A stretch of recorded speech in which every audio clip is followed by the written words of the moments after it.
She said, still though, this is the money of my sister coming to my dad, and it is supposed to go back to the children.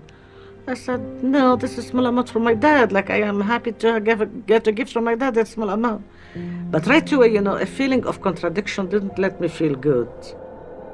Then my daughter called me from overseas. She told me, Mommy, you look like the black sheep in the family right now. Everybody's just gossiping about you, and they see you as like greedy, whatever. Mommy did not deserve whatever, like, think about it. I cannot give you advice, whatever. Think about it, because I am telling you about their feeling.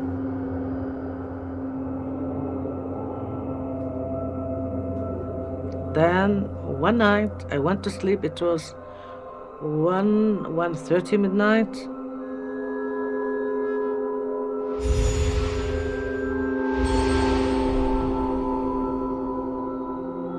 And then I have seen a presence in my room. Then my sister sitting on the chair in front of me. I was lying in bed. I was not scared. I look at her. I told her, why, you are checking on me? What are you doing here? Because I didn't like her presence. Because she was sitting on the chair and me on the bed. It was inversing the role, because when she was in bed, I was sitting on the chair in front of her. So I didn't like it. I said, what do you want? Like, why you are coming here? What do you want? So she was just watching me with the same position, like when she was sick, but she was beautiful. My sister was very beautiful. And she has a small veil on her head. Usually she never put veil. And she was just watching me like that. I said, okay, don't want to talk, leave. When I told her leave, she disappeared. Then the telephone rang, long distance. I picked up the phone, it was her younger son. And after that, you know, the conversation, I feel so bad, so bad, so bad, so bad. Even I felt a burden on my chest, on my back, like something was wrong, but I cannot describe it. I didn't have time even to pray about that, to tell you the truth, because it was very quick. After she came, she visited me, and the bad feeling came toward me. And I didn't pray. I didn't ask about it. It was very quick. I want to get rid of this money because I want that peace. And even right now, I don't regret it. Even it was my right. Take everything, I need my peace. So I rushed to the consulate, you know, and I met him. I told him I want to discharge my right to my nephew and niece. He told me, yes, they are right. You are supposed to do that. I look at him and said, he doesn't know me, don't know nothing about my family, this man. And yeah, you should. You're supposed to do that.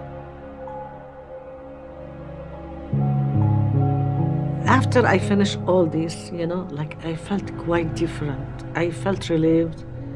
I felt happy. But I said, what is still, I am still asking myself and still wondering. Oh, everything is legal, but how come when I discharged my right, I felt better? Because if we try to put our mind in understanding the spiritual realm here, we fail always. We cannot. We try always to discover, but at the end we accept one fact, you know, like that. What is going to happen is going to happen. This is not the end of the world, of life. No. It is not the end.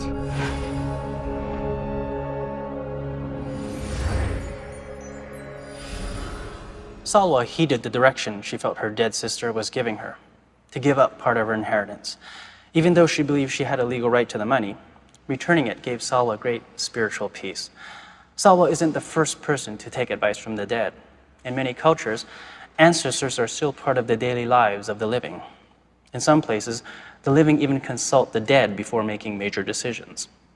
It's also believed that sometimes ancestors harass the living to show their disapproval. Salwa's story of a visit from her dead sister's ghost fits loosely into this global cultural phenomenon in which the dead are thought to participate in major choices made by their living relatives. The intense period of caring for her sister before she died made the attachment between the two women very strong. So it seems only fitting that her eldest sister would want Salwa to do right by her nephews and nieces.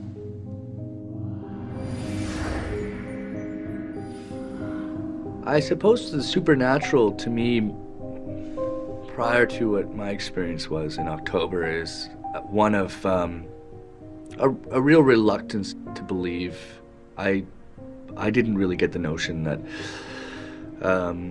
ghosts existed, but definitely as a kid I was always afraid of the cellar and this one particular back room. And I can go there today and I can remember being 9, and there's something horribly haunting about this back room. You sort of feel like you're not supposed to be there. But I can definitely say that I had to exit that room and run up those stairs because of the feeling of something coming from my back.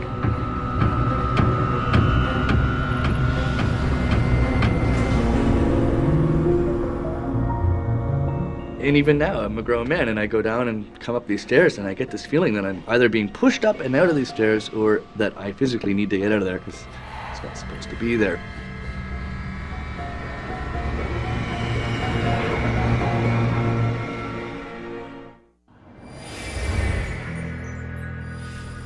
Like Salwa, Mitch Hall had a ghostly encounter with a dead relative that significantly changed the way he lived his life. Salwa's experience happened in her middle age. Mitch's happened in his 20s. But its origin can be traced a lot further back. Mitch had a wonderful childhood. His parents, Carol and Mike, homeschooled Mitch and his brother Jason for part of their childhood. And every so often, the entire family would take off for a whole year and go visit relatives in Europe and Australia.